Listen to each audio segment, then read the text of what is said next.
you feel better.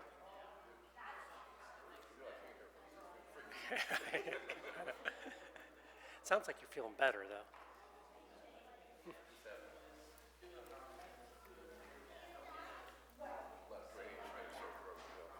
Yeah, trying to get over it. All right, good to see everybody. Of course, you know we've got Wayne and Ellen Patton here again. It was good to see them. It seems like you guys were just here, but I guess it was in the middle of the summer, maybe? Wow. I was thinking it was like 2 months ago, but it's been a little bit, almost 6 months ago. But it's good to see both of them here as well, and we're going to hear some reports and a follow-up of your women's conference, I believe. So, yeah, so we'll let you guys all come up and...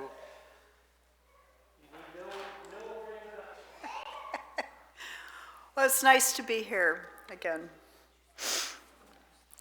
So I'd like to read to you, to start out, something from 1 Thessalonians 3. It says, "We sent Timothy, who is our brother and God's fellow worker in spreading the gospel of Christ, to strengthen and encourage you in your faith, so that no one would be unsettled by your trials."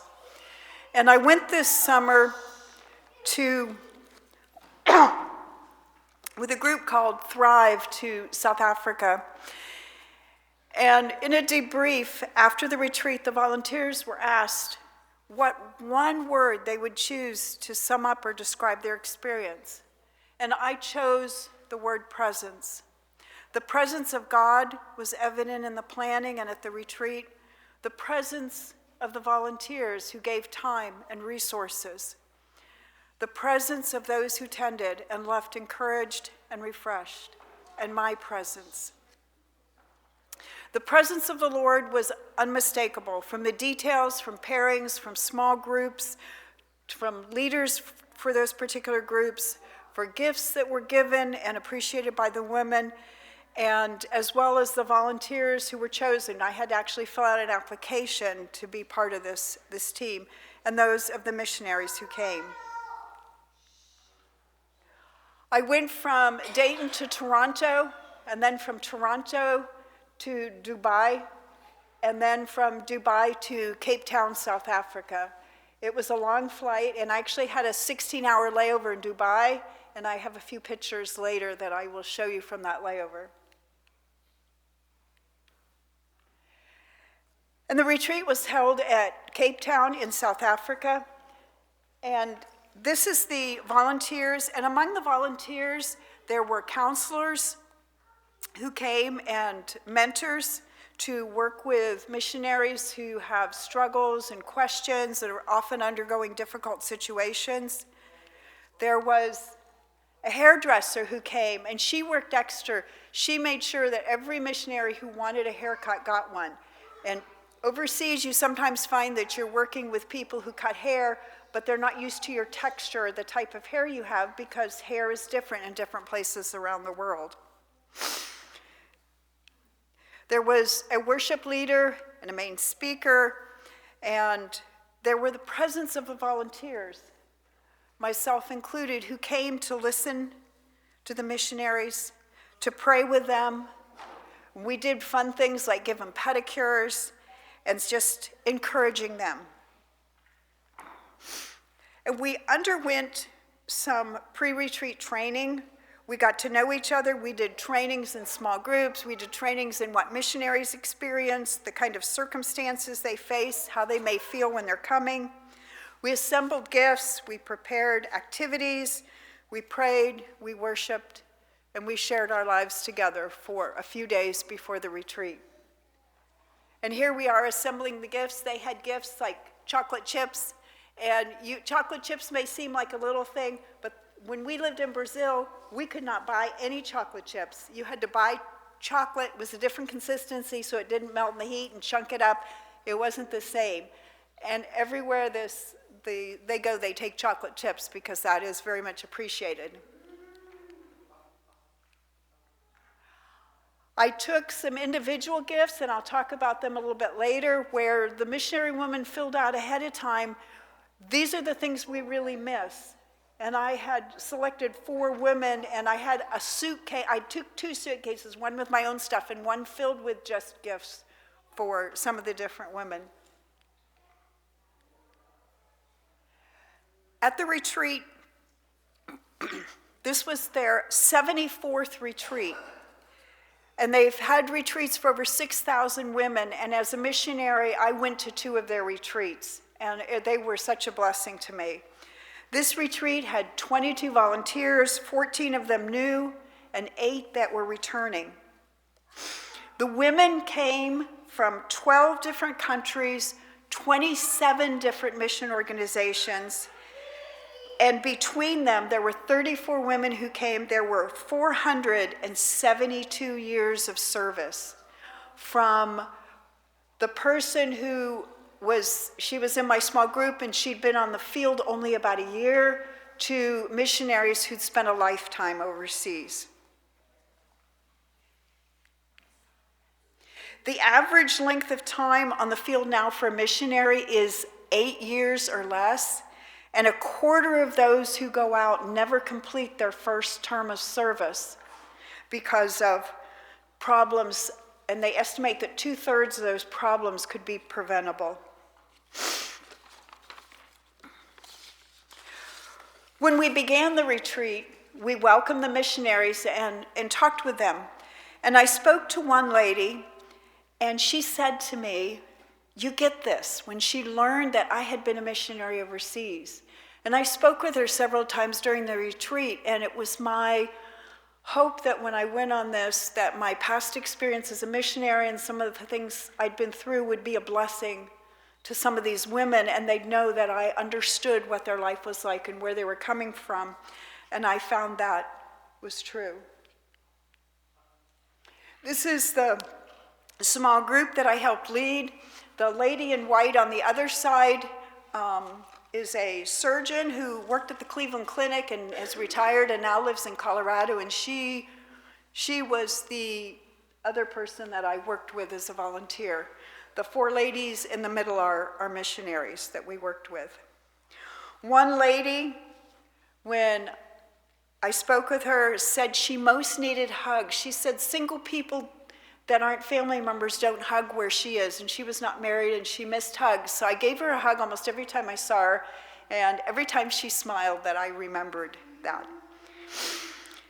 And when the missionaries come, what they most seem to need include worship in English, connection, time alone, Bible and prayer times. They need rest, they need joy, and often they need hope.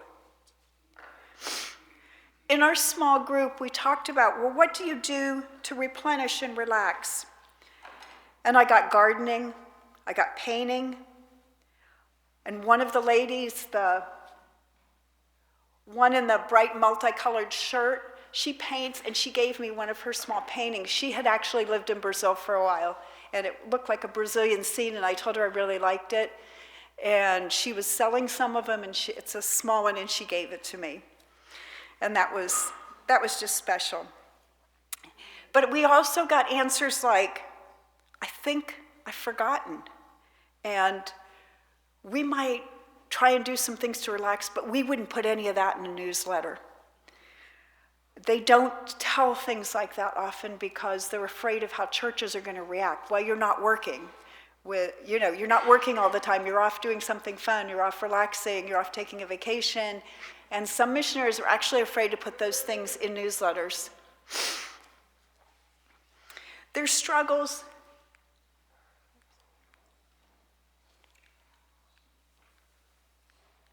Okay.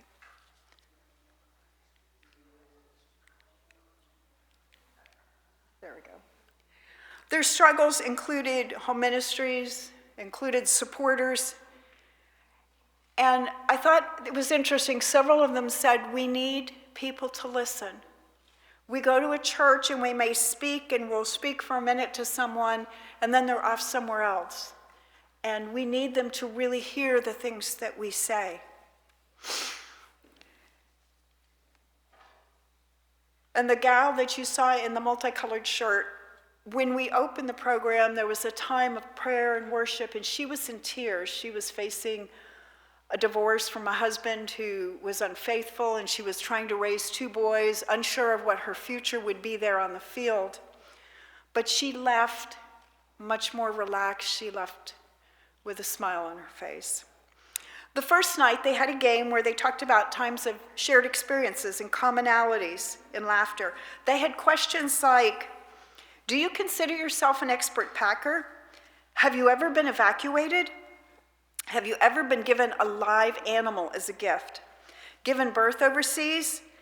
Is a local convinced you work for the CIA? And that actually happens. That happened to us in the Philippines. Do you need to tone down your driving skills when you come to the United States? And do you know what real coffee tastes like? And in Brazil, we actually had coffee trees in our yard, and I picked them, I processed them, it was the best coffee I've ever had. Another evening, they shared stories of funny things that had happened, things that were shared experiences to these missionaries and just funny stories to those who were volunteers who'd never experienced that kind of thing.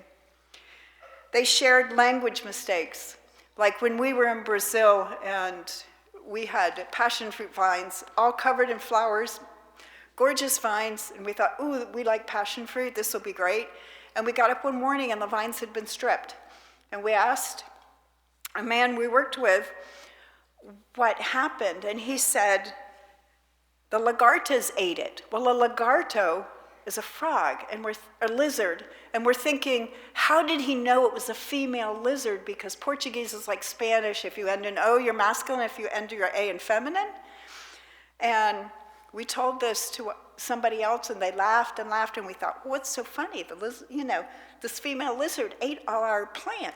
And it turns out a lagarta is a caterpillar and a lagarto is a lizard, and we had to learn the difference. They had misunderstandings, stories about driving cars set up differently, the other side of the road, not just a shift, but a manual choke. Bug stories, animal stories, and other shared experiences, like what do you do in the African bush when you're out in the middle of nowhere and you have to go to the bathroom? And one lady's, they actually carried a little portable toilet so she could sit and go to the bathroom. And she sat on it, went to go to the bathroom, and a shepherd with his animals walked right by. And what do you do in these situations? But there was also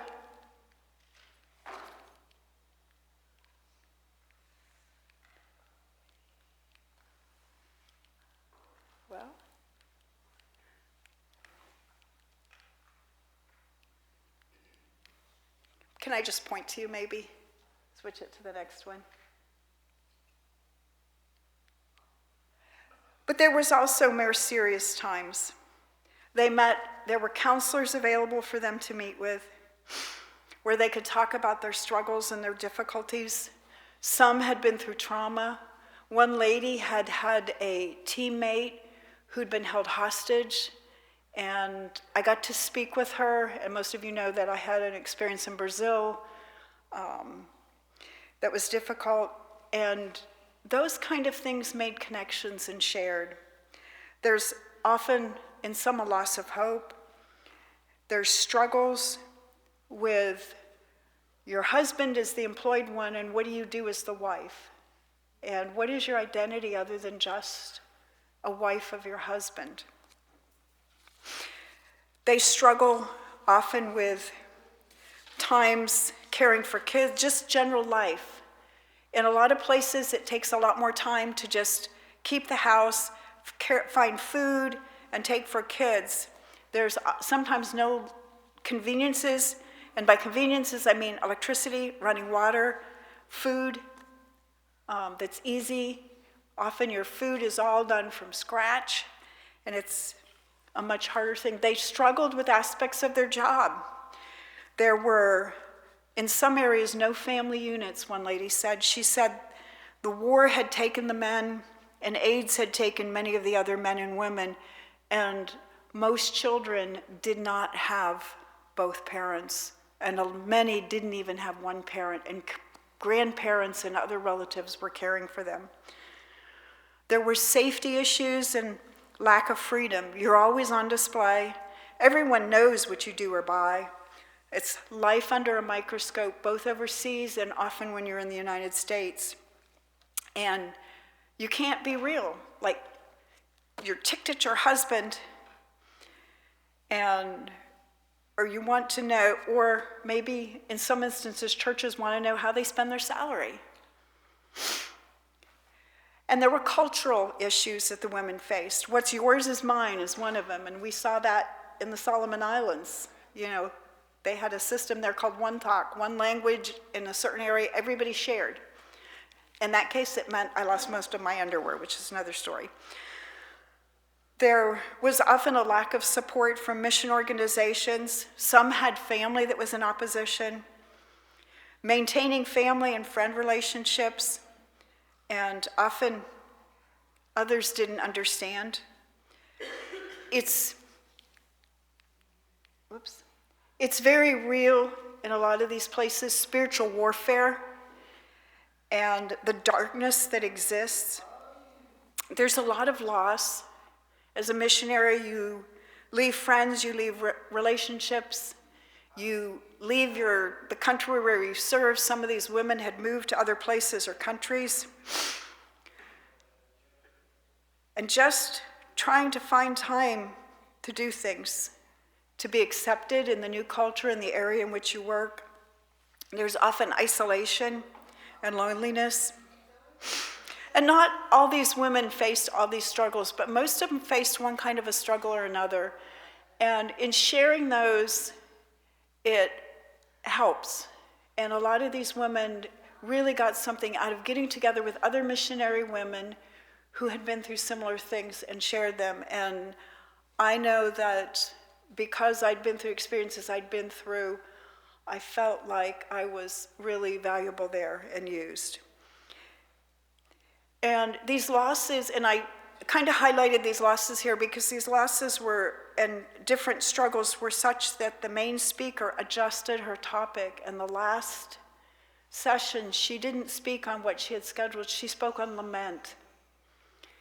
She spoke on ways of grieving what has happened or things that are lost in a way that still honors our relationship to God.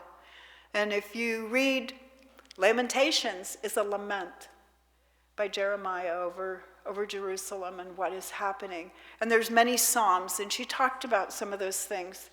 And I think that gave a lot of the women a tool to take home to think about their experiences in a different way. But there was joyful things. The gifts were a big hit. There were daily gifts for each woman, like a book, chocolate chips, things volunteers had made. I made a little crocheted cross bookmark, and I made like 70 of them. And one lady they just, put them in bags, and you got the bag and you got the color you got. One lady got an orange one, and she said green was her favorite color, and she didn't know I'd make them, but she's the one who told me earlier you get it. So she came to me and asked if there was a possibility to get a different color, to get green if I had green. And I had 2 left, one of them was green. And so I exchanged it for her. Well, the next day she came back to me and she said, they handed out these bracelets that had different words and things on them and colored beads, and she got an orange one.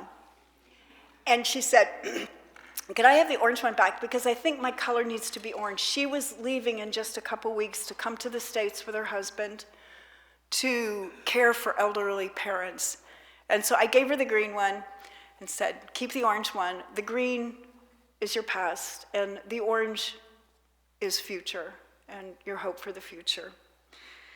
And one lady was amazed because, and these things sound little, but she got a gravy mix, a package, and she was amazed. It hadn't been on her list of things she'd missed and she wanted, but she'd run out.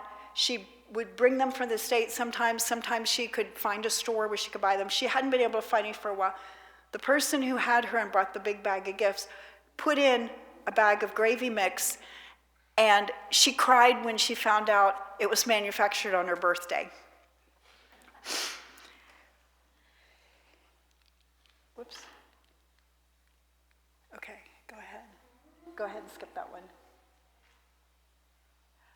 And I helped give pedicures, and it was during the pedicure session that I met the woman who had a teammate that had been held hostage. And as God arranged it, this is not her, as God arranged it, we were in a separate room because they didn't have quite enough room for the pedicures in the other room they were doing it. And so I was able to minister to her. Go ahead. Go ahead, that's about writing lament. Go ahead, we didn't get pictures. Here they are opening their gifts, and they did this gift thing with these big bags, and I had a list of things that I collected from different people, and some I filled in. They all opened them at the same time. And this was one of the ladies I had. I took a picture of each one of the ladies I had. Go ahead. And this lady, Sue, she's got a box of Cheerios. And when they went around later and they said, hold up your favorite gift, she held up that box of Cheerios because you couldn't get regular unsweetened Cheerios, and that was her favorite gift. Go ahead. We had time at the end where we prayed, and a lot of these women felt they had been seen during this retreat. And due to lack of time, we've only got a few minutes, I'm not going to read it, but if you read the story in Luke 7 where Jesus is anointed by a woman, he talks about it, and then he asks, I believe it was Simon, do you see this woman? And some of these women felt unseen. When you come to a church and your husband is the one who talks, and your husband does everything. And in the mission field, some of these women struggled because their husband was the one who had the job. They didn't really have much of a job. But when you talk to these women at the end, they all felt left feeling seen. Some of them had new perspectives on life. Some of them took joy in the community and the connection. And I know out of some of these retreats have come long-term connections between people who may have been near each other and didn't know those other missionaries were there because you're far enough distance-wise or you're far enough in ministry that you don't meet. There was comfort in sharing their emotions. Some of them just needed rest. Some of them didn't sign up for any of most of the other activities that they could sign up for in the afternoons. They just wanted to rest. Some of them left seeing purpose in their difficult times. One lady mentioned she enjoyed seeing the younger women there, that there was hope for the future. And for me and I know the main speaker had served overseas. Go ahead. And she said, and some of the other people there said, it's like being purple. You have the red, and this is not political, this is maybe not good colors to choose for this. You have the red of America, and you have the blue of the country where you are, and you're neither anymore. You're somewhere in between. And they called that being purple. You're somewhere in between these two cultures and these two countries, or multiple countries where you've lived. You pick up things from all of them. And afterwards, and I got about 2 or 3 minutes, I'll just run through a couple of these. Afterwards, we did debriefing, talked about our experiences, took a little bit of time to do a few tours, and then I stayed a couple days on my own to see some different things of Africa. I went out to a game preserve. This is Table Mountain in Cape Town, and about halfway up the mountain, there's a little white spot. That's a building with a cable car, and we did go up to the top of it. Fortunately, we had a clear day. Often the clouds cover just the top of the mountain, and they call that the tablecloth, and it does. It looks like it's just clouds laying on top of the mountain. We went to a place that had been built up, and this part of Cape Town had been founded by slaves who had been brought in from Malaysia. They had Indians that had been brought from India, people that had been brought from Malaysia among the native Africans that were there. And they had brightly colored houses in this area. Go ahead. And they had this elephant, there was a shop there where the man he used all this scrap metal and scrap pieces, and he'd put this elephant together. We went out to a town called Stellenbosch that the Dutch founded. The Dutch were very big in the Cape Town area. And that was interesting. It's a big winelands area. Now, I don't know whether any of you here, if there's any farmers anymore, but does anybody know what this is, these yellow? It's not mustard, it's good. That's a good guess, though. It's canola. And we were out there, I was there in July, and July is their winter, and they had canola in bloom. And it was absolutely gorgeous, all these bright yellow fields. And on the game reserve, they had a couple of these fellow creatures. And we were told they were teenagers. And they were hanging out together, and their ears would wiggle, wiggle, wiggle, wiggle, wiggle. And we asked about that because their ears were in constant motion. It's because they can't see very well, and they keep turning their ears to listen. And they actually have penguins in Cape Town, an African penguin, and we did get to go someplace where they had them and see them. A variety of different birds and flowers. This is the African national flower, Phoebios, if I said it right, and there's different colors and shades of it and sizes. Go ahead. This is another flower in a national museum. Now, when we drove out of the city on a tour, we came across this, and these baboons are a major menace in that area. In a lot of areas, they actually have crews that if they see them near the road, they have machines, they'll blow on them and chase them off. We saw that in a couple of places. But they try and get in the cars because they want the food.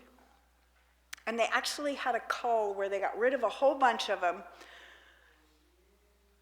because they were causing too much trouble, and now they're beginning to cause trouble again. This is just in the area around Cape Town. We'll go through quick. We went to the tip of a peninsula by Cape Town, and this is an actual monument. Oh gosh, my brain is gone blank. One of the Portuguese explorers that rounded these, and they used to stop and build these monuments on their, like when they got to a spot, and there's actually two in this area, and we stopped by to see it. Vasco da Gama is what comes to mind, but that could be wrong. Go ahead, we'll get quick through these. But there's also remnants in Cape Town still of apartheid. Most of you probably remember the apartheid that existed in Africa. And we went to a museum that talks about, was in an area that they actually tore down because the whites wanted the area, so they kicked all the blacks out and tore down most of what was there. But they didn't tear down everything, and there's still there's a museum there. And this museum lays out, it's interesting, it lays out the lives of the people that were there before this area got destroyed. And a lot of issues still exist among race there, and a lot of black people still face major issues. This is what you may hear of townships in South Africa, invasion areas in Brazil, slums, whatever you want to call it, tightly packed buildings, some without water, some without electric, some with, that exist in places all around South Africa. Miles and miles and miles of these in some areas where they kick the poor, the black people out of places like this and sent them into these townships, which are more in the interior, and they're warmer, and it's a flatter area. It's a little different. This is Nelson Mandela, a statue of him. And when he got released from prison, I wanted to go out to the prison, but they had it closed for renovation out on Robben Island.